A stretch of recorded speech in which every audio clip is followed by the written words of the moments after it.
Bagaimana keabsahan akta kelahiran anak dalam kasus tersebut? Keabsahannya dalam agama tidak sah. Kalau dalam catatan sipil memang bisa diserahkan ke kakaknya, tapi harus ada surat keterangan adopsi. Karena kalau tidak ada, hal ini justru dapat berubah menjadi pemalsuan data. Karena dari pihak catatan sipilnya, yang dibutuhkan dalam membuat akta surat kelahiran adalah buku nikah. Dalam pasal 281 KUHPR, pengakuan terhadap seorang anak luar kawin apabila yang demikian itu tidak telah dilakukan dalam akta kelahiran si anak atau pada waktu perkawinan berlangsung dapat dilakukan dengan tiap-tiap akta otentik. Pengakuan yang demikian dapat juga dilakukan dengan akta yang dibuat oleh pegawai catatan sipil dan dibukukan dalam register kelahiran menurut hari penanggalannya. Pengakuan ini harus dicatat dalam jihad akta kelahiran. Jika pengakuan itu dilakukan dengan akta otentik lain, maka masing-masing yang berkepentingan berhak menuntut pencatatan pengakuan itu dalam jihad akta kelahiran si anak.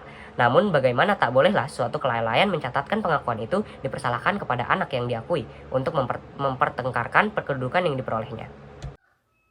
Bagaimana keabsahan akta kelahiran anak dalam kasus tersebut? Menurut saya, keabsahannya batal karena substansi hukumnya tidak sah, sebab data yang digunakan untuk membuat akta kelahiran adalah akta nikah orang tua dan surat keterangan lahir dari rumah sakit. Ini merupakan syarat sebagai fakta hukum pembuatan akta kelahiran, sehingga jika tidak memenuhi syarat tersebut, maka dapat dikatakan sebagai surat keterangan palsu.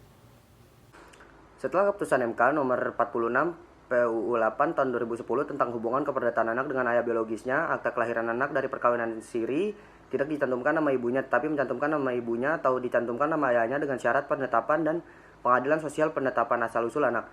Orang tua anak mengajukan permohonan penetapan pengadilan pengesahan anak dengan bawa bukti seperti surat pernyataan pengakuan anak atau bukti ilmu pengetahuan dan bukti lain yang menurut hukum bisa punya hubungan darah dan akta kelahiran diterbitkan dengan mencantumkan nama ayah melengkapi MK.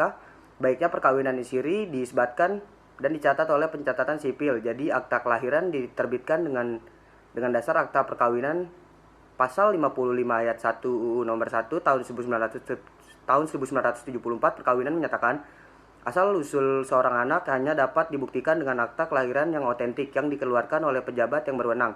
Akta yang dicantumkan nama ibu dan ayah, maka akta tersebut harus tercantum nama ayah agar jelas dan kedudukan status hukum anak hak sebagai anak.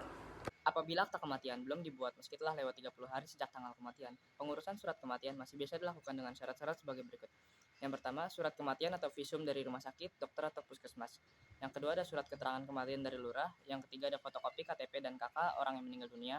Yang keempat ada fotokopi akta kelahiran orang yang meninggal dunia. Yang kelima ada fotokopi surat kematian istri atau suami apabila yang meninggal dunia adalah duda atau janda. Yang keenam ada fotokopi KTP pelapor dan saksi. Yang ketujuh ada pengurusan hanya bisa dilakukan di Duscapil wilayah kematian dan tidak bisa diwakilkan. Baik, perbedaan surat keterangan dan kutipan akta ialah surat keterangan ialah surat yang menyatakan telah terjadinya peristiwa hukum yang kemudian dapat didaftarkan ke dalam buku akta. Sedangkan kutipan akta adalah bukti bahwa peristiwa hukum tersebut telah didaftarkan atau dicatatkan di dalam buku akta. Maka dalam pembuktian perkara perdata, kutipan akta merupakan dokumen yang lebih kuat daripada hanya sekedar surat keterangan. Apakah perbedaan surat keterangan dan kutipan akta yang dikeluarkan oleh catatan sipil dalam pembuktian perdata? Kutipan akta ialah merupakan lembaran dokumen resmi yang dibuat dalam bentuk sebagian kutipan data yang relevan yang ada dalam register akta yang digunakan untuk keperluan pribadi yang bersangkutan sebagai status hukum yang ia bawa dalam kehidupan sehari-harinya. Kutipan akta inilah yang digunakan sebagai bukti yang sempurna tanpa harus menunjukkan bukti yang lain yang kekuatan hukumnya sama dan tidak dapat disangkal kebenarannya.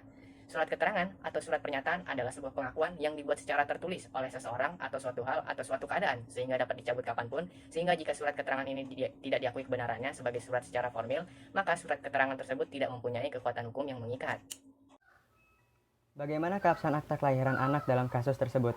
Menurut saya, keabsahannya batal karena substansi hukumnya tidak sah, sebab data yang digunakan untuk membuat akta kelahiran adalah akta nikah orang tua dan surat keterangan lahir dari rumah sakit. Ini merupakan syarat sebagai fakta hukum pembuatan akta kelahiran, sehingga jika tidak memenuhi syarat tersebut, maka dapat dikatakan sebagai surat keterangan palsu.